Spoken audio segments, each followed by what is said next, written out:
ಶ್ರೀ ತಿರುಮಲಗಿರಿ ಲಕ್ಷ್ಮೀ ವೆಂಕಟೇಶ್ವರ ಸ್ವಾಮಿ ದೇವಾಲಯದ ಇತಿಹಾಸವು ವೆಂಕಟೇಶ್ವರ ಲಾರ್ಡ್ ಬಾಲಾಜಿಗೆ ಸಮರ್ಪಿತವಾಗಿದೆ ಮತ್ತು ಜೆಪಿ ನಗರ 2ನೇ ಹಂತ, ಬೆಂಗಳೂರು ವಸತಿ ಪ್ರದೇಶದಲ್ಲಿ ನೆಲೆಗೊಂಡಿದೆ.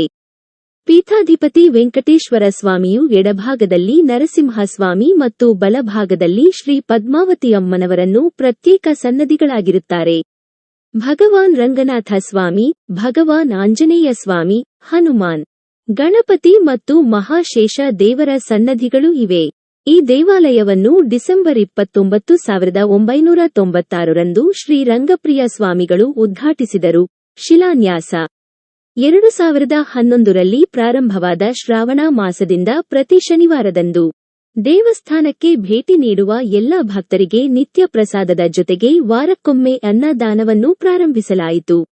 ಪ್ರತಿ ವರ್ಷ ಶ್ರಾವಣ ಮಾಸದಂದು